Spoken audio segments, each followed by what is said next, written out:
बरं, आज आपण घेणार आहे इंग्रजीचा मुख्य टॉपिक टेन्स. आणि टेन्स म्हणजे काय असतं की वाक्यांची रचना व त्यांचा आपल्याला अभ्यास करायचा. आता टेन्स म्हटलं की त्याला मराठीमध्ये आपण म्हणतो काळ, बरोबर. आता काळाचे 3 प्रकार मुख्य पडतात. किती मुख्य प्रकार पडतात? 3. पहिला काळ आहे आपला भूतकाळ, दुसरा काळ आपला वर्तमान काळ,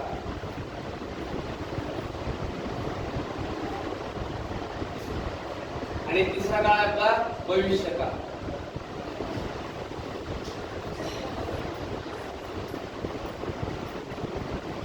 आता या 3 काळाला आपण इंग्रजीमध्ये काय म्हणतो?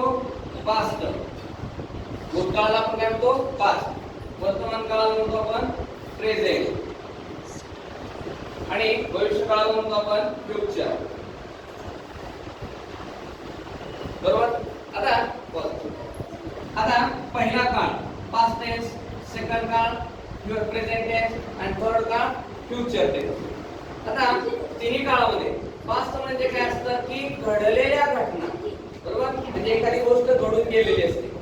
म्हणजे काय की प्रेझेंट म्हणजे आज आपण इथं उभा आहे त्याच्या अगोदरची घटना, बरोबर, म्हणजे पास्ट. आणि याच्या पुढं आपण एखादी घटना करणार आहोत, म्हणजे इथं लिहूया आपण घडलेली घटना,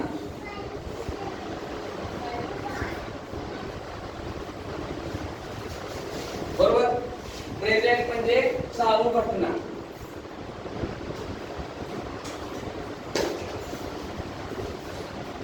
आणि फ्युचर म्हणजे पुढे घडणारी घटना.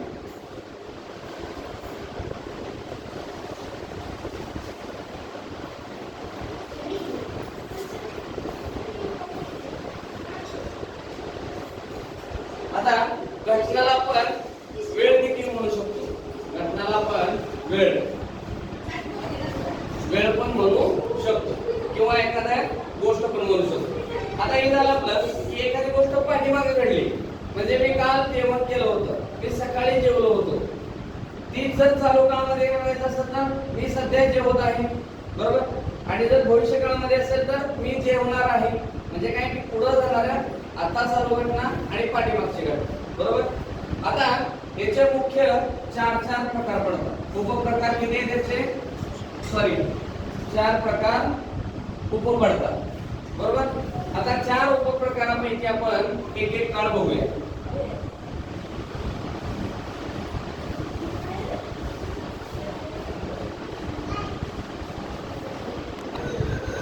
आता आपण पहिला मुख्य प्रकार घेऊया, सिंपल.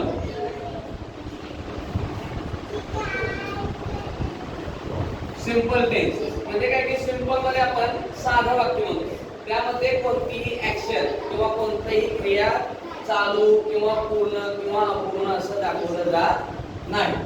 त्यामध्ये आपण साधा काळ असं म्हटलं तरी चालेल. आता साध्या काळामध्ये काय असतं की एखादी गोष्ट घडली, एखादी गोष्ट घडते आणि एखादी गोष्ट घडणार. तर त्यामध्ये आपण 3 प्रकार दाखवतो. आता इथं आपण घेऊया भूतकाळ, इथं आपण घेऊया वर्तमान काळ, आणि इथं घेऊया आपण भविष्य काळ.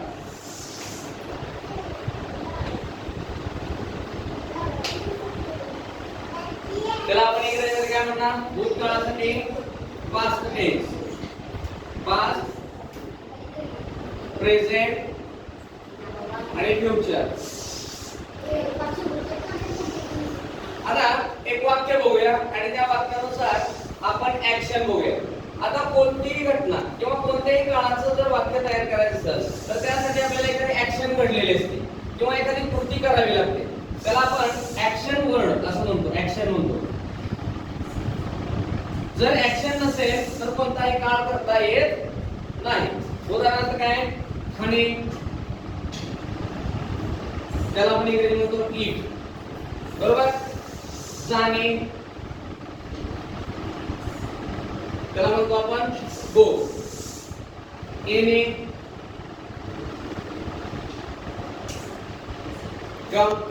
खेळणे,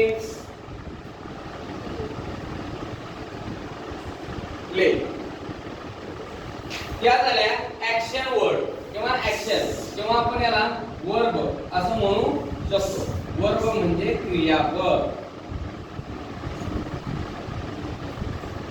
वर्ब म्हणजे काय? क्रियापद. आणि क्रियापद कशाला म्हणतो?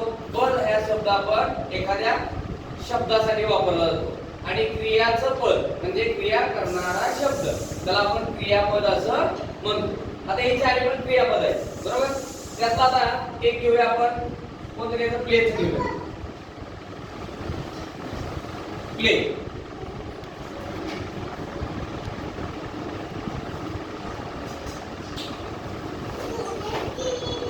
प्ले. आता प्लेचं काय होतं की हे काय क्रियापद आहे. प्ले म्हणजे काय? खेळणे.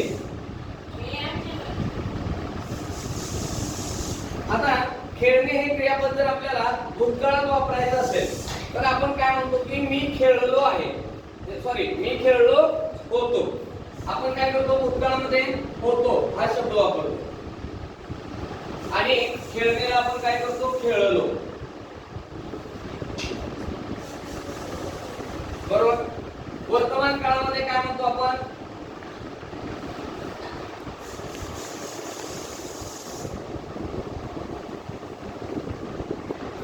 खेळलो आहे.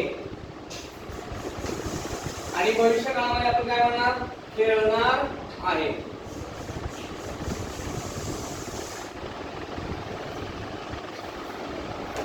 म्हणजे काय केलं की वर्बचा आपण काय केलं? प्रकार पाडला. मग त्यामध्ये आपण भूतकाळ ज्यावेळेस वापरतो त्यावेळेस भूतकाळासाठी आपण वर्ब टू वापरतो, भूतकाळी रूप. त्याचबरोबर वर्तमान काळामध्ये वर्ब वन आणि भविष्य काळामध्ये विल किंवा शाल, वर्ब वन असं आपण काय करतो की त्या वाक्यामध्ये वर्बचा वापर करतो.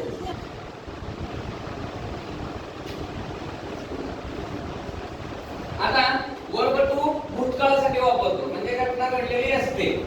वर्तमान काळामध्ये काय की घटना चालू असते आणि भविष्य काळामध्ये काय असते? घटना घडणार असते किंवा आपण एखादी गोष्ट करणार असतो. तर आता त्याचं सूत्र आपण बघूया.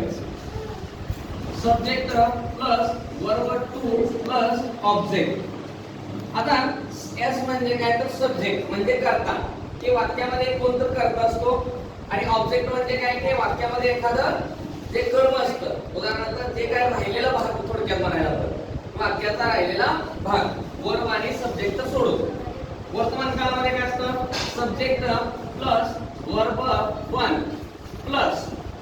आता इथं काय होतं की ही शी इट म्हणजे तृतीय पुरुषी एकवचनी जर कर्ता असेल, सब्जेक्ट असेल तर तिथं यस किंवा इयस हा प्रत्यय लावला जातो आणि नंतर ऑब्जेक्ट. म्हणून काय सगळ्या प्रोनाउन पुढे लावायचं आहे आपल्याला? नाही. आणि भविष्य काळामध्ये काय असतं की subject plus will plus verb one plus object. आता या पद्धतीने आपण एक वाक्य बघूया. आता ह्याचं स्ट्रक्चर म्हणायचं, हे सर्वांनी पाठच करावं लागेल. आता यामध्ये कोणत्याही प्रकारचं हेल्पिंग वर्ब नाही, म्हणजे आपला सेल्फ आपण हे फक्त बघायचं आहे. ठीक आहे. आता इथं आपण भूतकाळाचं एक वाक्य बघूया. राम आय आता इटचं दुसरं रूप काय येतं? एट. काय येतं? Ate. I ate a mango. त्याचबरोबर याचा अर्थ काय आला की मी आंबा खाल्ला होता. मी आंबा खाल्ला होता. वर्तमान काळामध्ये काय येणार? I verb one eat a mango.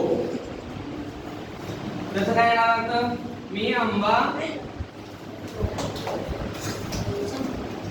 खाल्ला आहे.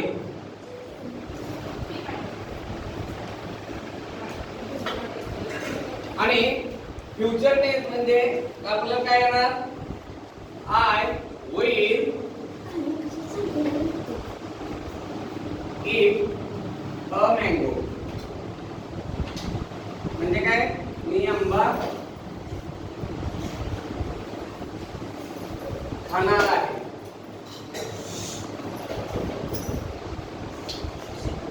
आता सिंपल टेन्स हा आपला इथं संपतोय आणि या पद्धतीने फक्त लक्षात ठेवायचं आणि त्याचे 2 नियम आहेत.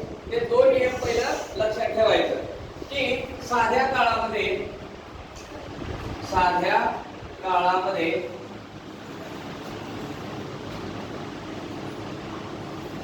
वर्तमान काळात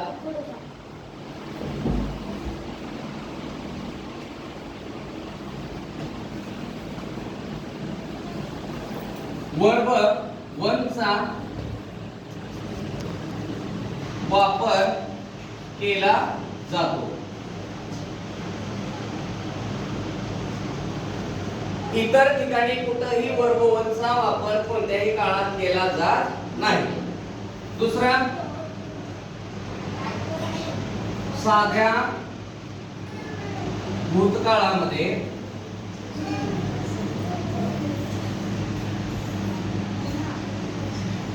वर्ब 2 चा वापर केला जातो. म्हणजे वर्ब 2 जर असेल तर आपण काय समजायचं की तो भूतकाळ आहे. आणि तिसरं वाक्य म्हणजे तिसरा नियम, साध्या भविष्यकाळात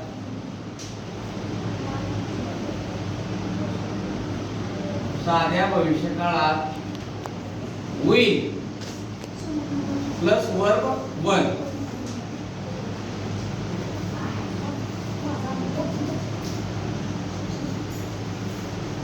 वर्ब 1 चा वापर केला जातो.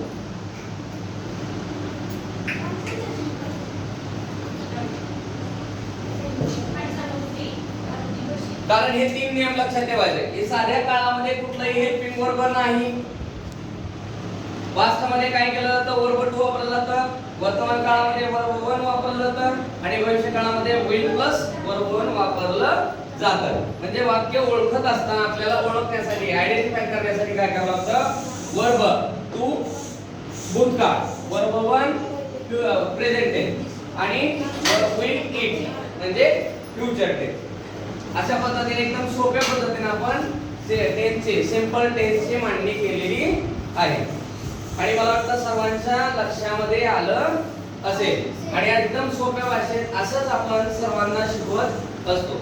आणि असंच आपल्याला सोप्या भाषेत शिकण्यासाठी काय करायचं? सर्वांनी आपल्या श्री कोचिंग क्लासेस बोसे या चॅनलला सर्वांनी सबस्क्राइब करायचं आणि आपल्या चॅनलला लाईक देखील जरूर करायचं. का तर आपल्याला हा व्हिडिओ सतत मिळावा व आपल्याला आपल्या वेळेनुसार आपल्याला हा शिकता यावा, यासाठी आपण हा व्हिडिओ सर्वांपर्यंत पोहोचत आहे. आजचा आपला क्लास इथेच आपण थांबवतोय आणि पुढच्या क्लासामध्ये आपण याच्या पुढचा टेन्स घेऊया. तर सर्वांना आता सध्या